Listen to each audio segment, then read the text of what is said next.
जय हिंद साथियों, स्वागत है आपका। तो दोस्तों आज हम पढ़ेंगे क्लास 10th की जो साइंस है, क्लास 10 साइंस फर्स्ट चैप्टर रासायनिक अभिक्रिया एवं समीकरण। तो इस चैप्टर को आज हम पढ़ेंगे और इसमें हम देखेंगे कि रासायनिक अभिक्रिया किसे कहते हैं और रासायनिक समीकरण किसे कहते हैं। तो ये हमारा फर्स्ट चैप्टर है, रासायनिक अभिक्रिया एवं समीकरण, क्लास 10 साइंस चैप्टर फर्स्ट। तो सबसे पहले हम देखेंगे कि रासायनिक अभिक्रिया किसे कहेंगे। रासायनिक अभिक्रिया कहते हैं ऐसे परिवर्तन जिसमें नए गुण वाले पदार्थों का निर्माण होता है, उसे रासायनिक अभिक्रिया कहते हैं। यानी कि जब दो या दो से अधिक पदार्थ मिलकर क्या करते हैं, एक नए पदार्थ का, एक नए पदार्थ का क्या करते हैं, निर्माण करते हैं, तो उस ऐसी स्थिति में उसे कहेंगे रासायनिक अभिक्रिया। ठीक है। तो अब आगे देखेंगे अगला पॉइंट क्या है। ऐसे पदार्थों जो किसी रासायनिक अभिक्रिया में हिस्सा लेते हैं उन्हें अभिकारक कहते हैं। उन्हें क्या कहते हैं? अभिकारक कहते हैं। जो अभिक्रिया में क्या लेते हैं? हिस्सा लेते हैं। जो अभिक्रिया में क्या लेते हैं? हिस्सा लेते हैं। ऐसे कारकों को, ऐसे उन्हें क्या कहेंगे हम? अभिकारक कहेंगे। ठीक है। मान लीजिए यह है C, यह है O2। ठीक है। क्या बनाएगा ये? CO2। ठीक है। यहाँ पे रिएक्शन हो रहा है। ठीक है। तो यहाँ पे C और O2 यानी कि एक पदार्थ क्या है? कार्बन है, एक पदार्थ है ऑक्सीजन। तो एक पदार्थ कार्बन, एक पदार्थ ऑक्सीजन हो गया। क्या बना यहाँ पे? CO2। तो यहाँ पे जो C है ये क्या है? अभिकारक है। और एक ऑक्सीजन भी, ये भी क्या है? अभिकारक है। और हम जो यहाँ जो निर्माण हो रहा है CO2, इन दोनों से मिलके जो जिस चीज़ का निर्माण हो रहा है उसे हम कहेंगे उत्पाद। इसे कहेंगे हम उत्पाद। उत्पाद क्या होगा? उत्पाद ये CO2 होगा। ठीक है। तो इस CO2 को हम क्या कहेंगे? उत्पाद कहेंगे, क्योंकि ये क्या है? निर्माण कर रहा है, क्योंकि ये। ठीक है।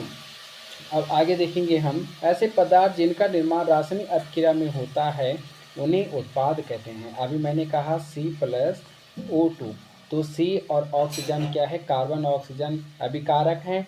और यहाँ बनेगा CO2। CO2 क्या होगा? ये उत्पाद होगा। तो ये दोनों क्या करते हैं? एक उत्पाद का निर्माण कर रहे हैं दोनों मिलके। ठीक है। उदाहरण जैसे भोजन का पाचन। भोजन का पाचन इसमें उदाहरण है। श्वसन है, लोहे पर जंग लगना, मैग्नीशियम फीते का जलना, दही का बनना। तो ये सारे अभिक्रिया हैं, रासायनिक अभिक्रिया हम जिन्हें कहेंगे। रासायनिक अभिक्रिया में क्या होता है? जो रासायनिक परिवर्तन होता है उसे हम रासायनिक अभिक्रिया कहते हैं। रासायनिक परिवर्तन क्या होते हैं? जिनके मूल गुणों में परिवर्तन हो जाता है, जिसके मूल गुण में क्या होता है? परिवर्तन हो जाता है, उसे हम क्या कहेंगे? रासायनिक परिवर्तन। और इस वस्तु को, जो पहले जैसी जो वस्तु है उसको हम दोबारा प्राप्त नहीं कर सकते हैं। ठीक है। इसको हम दोबारा क्या नहीं कर सकते हैं? प्राप्त नहीं कर सकते हैं। और ये एक ही दिशा में चलने वाली है। एक ही दिशा में हम वस्तु को, पहले जैसे वस्तु को पुनः प्राप्त नहीं कर सकते हैं। भोजन का पचना, श्वसन, लोहे पर जंग लगना, मैग्नीशियम, दही का बनना। दूध से क्या बनता है? जैसे दही बनता है। दूध से क्या बनता है? दही बनना। दूध से क्या बना? दही बना। अब दूध से दही तो बन गया, लेकिन हम दही से फिर से दूध नहीं बना सकते। यानी कि एक ही दिशा में चलता है और फिर हम दूध को प्राप्त नहीं कर सकते हैं। ठीक है।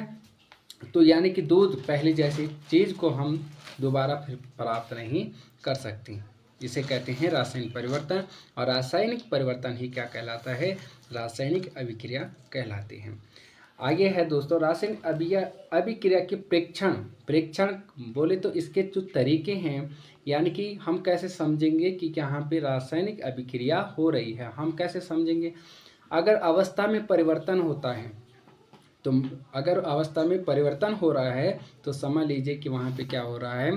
रासायनिक अभिक्रिया हो रहे हैं। ये इसके पहचानने के तरीके हैं। कैसे पहचानेंगे हम कि यहाँ पे क्या हो रहा है? रासायनिक अभिक्रिया हो रही है। रंग में परिवर्तन, अगर रंग में परिवर्तन, उसका कलर चेंज हो जाता है तो समझ लीजिए कि यहाँ पे क्या होता है? हो रहा है रासायनिक अभिक्रिया हो रही है। तापमान में परिवर्तन, जो ऊष्मा है, जो टेम्परेचर है, अगर उसमें परिवर्तन आ जाए तो समझ लीजिए रासायनिक अभिक्रिया हो रही है। गैस का उत्सर्जन, अगर गैस का उत्सर्जन हो रहा है, गैस का उत्सर्जन हो रहा है तो वहाँ पे क्या होगा? रासायनिक अभिक्रिया ये के लक्षण है, ठीक है, कि यहाँ पे रासायनिक अभिक्रिया हो रही है। जैसे अवस्था में परिवर्तन है, इसका उदाहरण जैसे Mg है, ठीक है, क्या है, Mg है, मैग्नीशियम रिबन को हम जलाते ऑक्सीजन की उपस्थिति में। किसकी उपस्थिति में? मैग्नीशियम की उपस्थिति, ऑक्सीजन की उपस्थिति में हम मैग्नीशियम को जलाते हैं तो यहाँ बनेगा MgO, यानी कि मैग्नीशियम ऑक्साइड बनेगा। पहले ये Mg जो है ये क्या है, धातु है। Mg क्या है, धातु, ऑक्सीजन ये क्या है, एक गैस है, ठीक है। और MgO यहाँ क्या बन रहा है, मैग्नीशियम ऑक्साइड बन रहा है, जो कि एक भूरे रंग में बदल जाएगा, यानी कि एक चूर्ण टाइप का उसका बन जाएगा, यानी कि चूर्ण बन जाएगा। Mg धातु है, धातु क्या होता है, सॉलिड होता है, यानी कि ठोस होता है। अब ये चूर्ण में बदल गया, यानी कि इसकी अवस्था क्या हो गई, चेंज हो गई, ठीक है। दूसरा है रंग में परिवर्तन। क्या है, रंग में परिवर्तन। रंग में क्या होता है, परिवर्तन होता है। अगर किसी रंग में परिवर्तन हो रहा है तो समझ लीजिए कि वहाँ पे क्या हो रहा है, रासायनिक अभिक्रिया। जैसे हम लेते हैं CuSO4, CuSO4 का हम क्या लेते हैं, विलयन लेते हैं, कॉपर सल्फेट का हम विलयन लेते हैं, और इसके साथ हम करते हैं कॉपर सल्फेट के विलयन में हम लोहे की कील को डालते हैं। लोहे की कील को डालने से क्या होता है, FeSO4 बनेगा और Cu क्या हो जाएगा, अलग, यानी कि Cu को विस्थापित कर देगा, कॉपर को लोहा क्या कर देगा, विस्थापित कर देगा। अब क्या है, जो कॉपर सल्फेट है इसका रंग जो होता है वो होता है नीला। और जैसे ही हम क्या डालेंगे इसमें Fe, यानी कि फेरस डालेंगे, लोहे की कील डालेंगे तो ये क्या बनेगा, फेरस सल्फेट बनेगा, Cu यहाँ से विस्थापित हो जाएगा, इसका रंग हो जाएगा हरा। फेरस सल्फेट का रंग क्या हो जाएगा, हरा, नीले से किस में बदल जाएगा, हरा।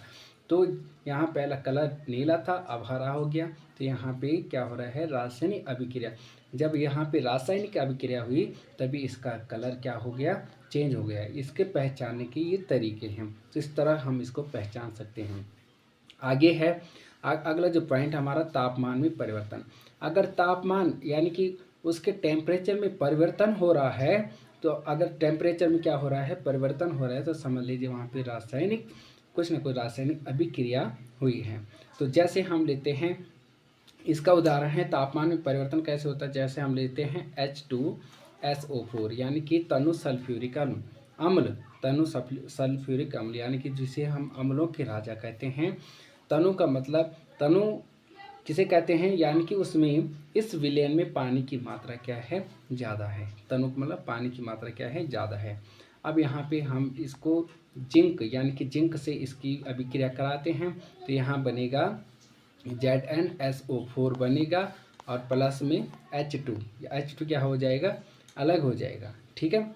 H2 क्या हो जाएगा, ये है H2SO4, और यहाँ पे हम Zn की कराते हैं इसके साथ अभिक्रिया, यहाँ बनेगा ZnSO4 बनेगा, प्लस में H2 जो गैस है वो निकलेगी।